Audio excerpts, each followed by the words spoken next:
Hey y'all, this isn't really a review type of video. This is just a maybe like more like a size comparison and then just telling you my experience of with these three machines. So on the right I have the Flashforge Adventurer 5M. In the middle I have the Sun V400, and then on the left I have the Qidi X-Plus 3. So first of all, I'll say I only print in PLA.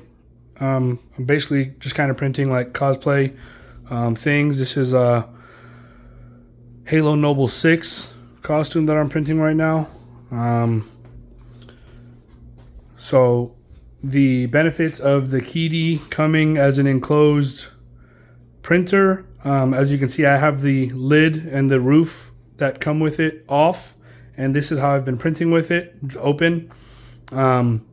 So I haven't been utilizing that feature. So just keep that in mind as well. If you're going to be printing with materials other than PLA that need an enclosed structure, then that comes with that already. But I'm not using that, so I can't really speak on those capabilities because I haven't used it like that.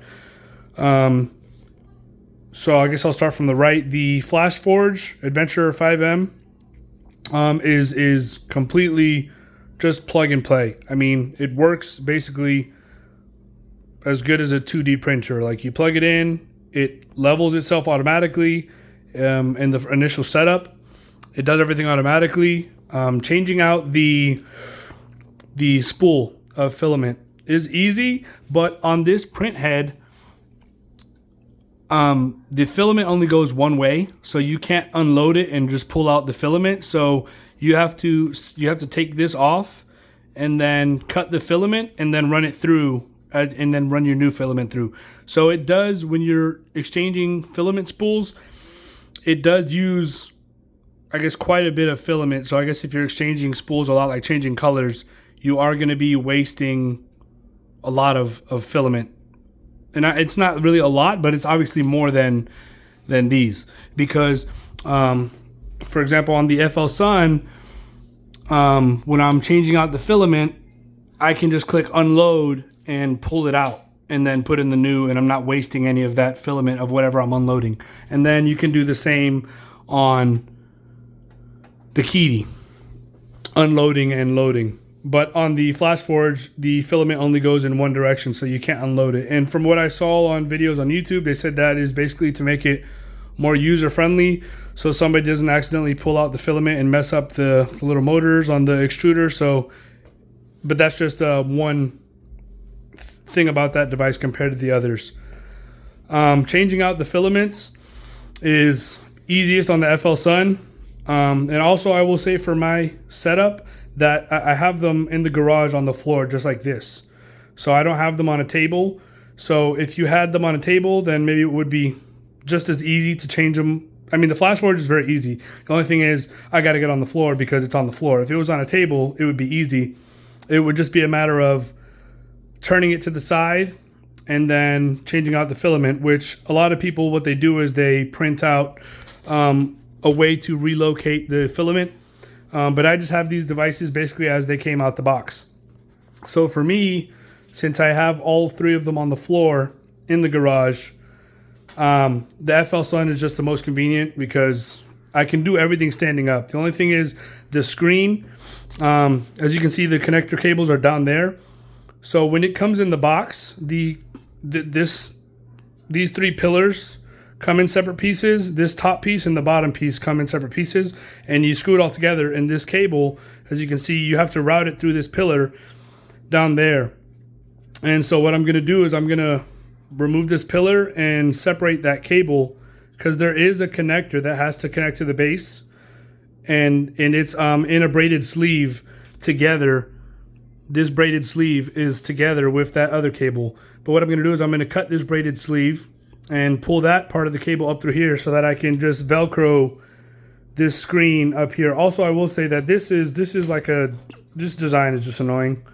They should have at least made it so that this can like stay on here. It just flops around like there's no, I mean, you can Velcro it yourself, but I'm saying then you're having to fix things yourself when it would be nice if it just came. But that's a nitpick, and what I am going to do is I'm just going to Velcro the base and then Velcro the screen to the base and just leave it all up here. So that way I don't have to really get down at all unless I'm changing the filament. This one, it's so big, and then the additional, and what I've done is I've positioned them all to where the backs of them are basically in line.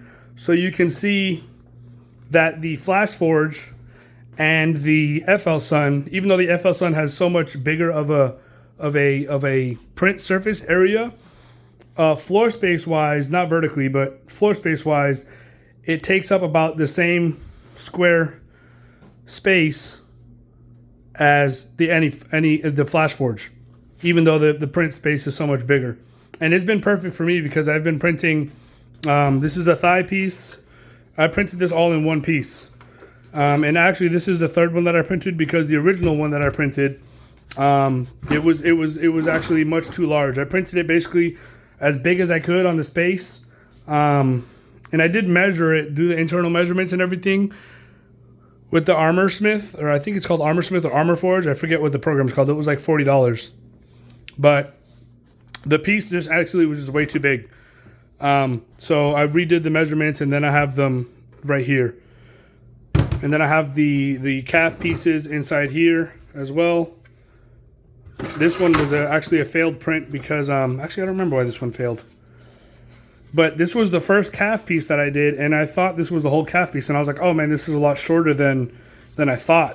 And I don't remember why it stopped printing. I don't know if the electricity went out or what happened. But I've had the electricity go out another time, and the print just resumed when it turned on. So I'm not really sure why this one stopped, but I didn't realize it stopped. So this was like, I think the left calf, and then I printed out the right one, and then as you can see, the right one was significantly taller, and it had this knee covering piece. So then basically what I did, since they're symmetrical pieces, it's not like the left and the right are different, I just printed the right file again to get my second calf piece. And then I printed these hand pieces. They're not symmetrical, but I printed like two left pieces, so I have to print the right one. And then these are like the kneecaps. I printed these on the Flashforge, and these connect to the bicep pieces to give you kind of like a shoulder piece, which I haven't printed the arms yet. So far, all I've printed was these leg pieces. So on the thing with the Qidi for me is just that the build space is 280 by 280 length and width, and then 270, this is in millimeters, height. And the build space for the FL Sun is 300 by 300 length and width, and then 410 for height. So specifically, especially because I'm doing like these cosplay pieces, this was, well, the original one that I had built was going to 410. As you can see, I stopped it because I was like, wow, this is way too big. And this was 24 hours. This was 24 hours. This was 24 hours. I think these calf pieces, which I don't even know where the other ones are here. These calf pieces were maybe like 16 or 18 hours each. And then these were printed on the Flashforge, and they were like probably like 4 hours or 2 hours each or something like that. And then here's the helmet, which this up armor piece was printed on the Flashforge. That was probably like 2 hours or 3 hours or 4 hours or something. This helmet, I think, was a full 24 hours. And I did print it on the FL Sun. And it does fit really good. I haven't put a visor in yet, so I'm not sure if when I put the visor in, if it's going to be like squishing my face or anything. But as it is right here, it does fit, and it's actually a little large, which is good. So I can put some cushioning in there. And then this Crusader helmet, I printed this on the Qidi, and this is basically as big as I could get on there. So if you have like a Mandalorian helmet or a helmet like this where the walls are not very thick, and obviously if these walls were thinner, it would have been better. But I haven't got to the point where I'm learning how to design prints yet, so I'm just working with what I got. But the thing with this one, it fits my head. My nose gets squished. My ears, I can feel the sidewalls on them, but it's not like squishing me uncomfortably, but I'm definitely like right up against it. And then the thing is though that the height. So because the height is limited to 270, my eyes, when I put this on, are actually on this first set of holes, and like my eyebrows are up here where the eye slits are. So that's just because I have a large head. So like my girlfriend, when she wears it, her eyes come out in the eye holes. And then like this Catwoman helmet that I built for her. It fits her head, but it doesn't fit my head, and it fits her head perfectly. And I don't remember, I might have even printed this one on the Flashforge because it is considerably smaller, but I don't remember exactly which one I printed this on. But I know for sure that was on the Qidi, that was on the FL Sun, and then all of these large prints were on the FL Sun. So I've been printing, I mean, this thing has just been printing nonstop, basically. Each one of these prints has taken about a full day, and then as soon as they finish, I'm just putting another spool of filament if I have to, and continuing right on to the next print. All three of them, I've had to change filaments during prints, and I didn't have any issues with either any of the three. They all changed very easily. They would just stop printing, the print head would move forward, and then you would just change it out, and it worked perfectly fine.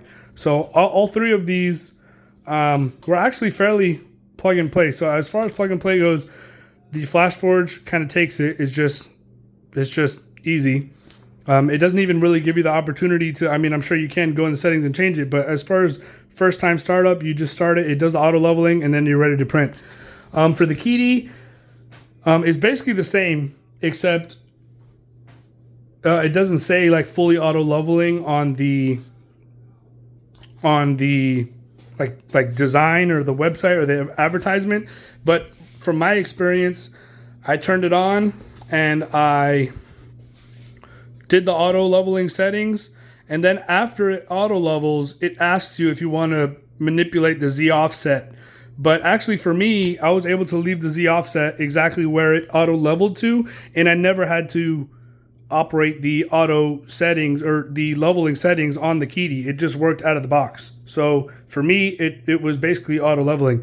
For the FL Sun, it comes with a attachment that you put on the bottom of the print head, and it's like a little, I think it's called it's like a little blue, it has like a little blue light on it, and basically it levels. And I don't remember if you set the Z offset before or after it levels, but I definitely had to set the Z offset for this one, and I just used a little paper that it comes with, and I basically figured out how to do it. So for me, I did it to where I was barely feeling the friction. And then even when I printed many prints just fine like that, but when I was printing these two thigh pieces, actually if you can see this first one, there's actually failed right at the top.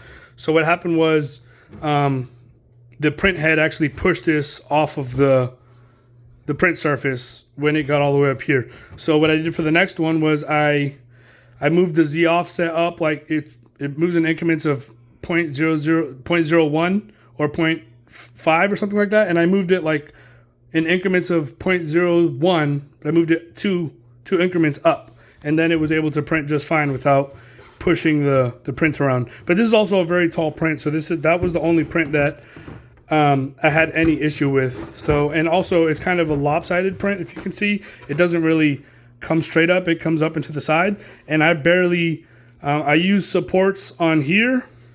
I didn't use auto supports, and then I put some supports in here because I noticed on the bigger print I didn't have supports in here, and so and then I put supports on these outside little pieces, and that was it. So the rest of this just printed without support, and so it didn't really have any supports holding the weight over here, so the print head just pushed it right off. But like I said, I adjusted the Z offset after that, and then it was fine. So like I said, the only thing I'm going to do with the FL Sun is I'm going to change the wiring to have the screen up top, and then like I said, as far as floor space goes, so I'm just trying to give you guys like a size comparison of, I tried to line them up basically all kind of with each other, and you can see the FL Sun, as other than the height, it really does take up basically the same floor space as the Flashforge. And the Qidi, it does take up a lot more space, but also it's enclosed. So if you need the enclosed, then that's what you're working with. All right, thanks guys.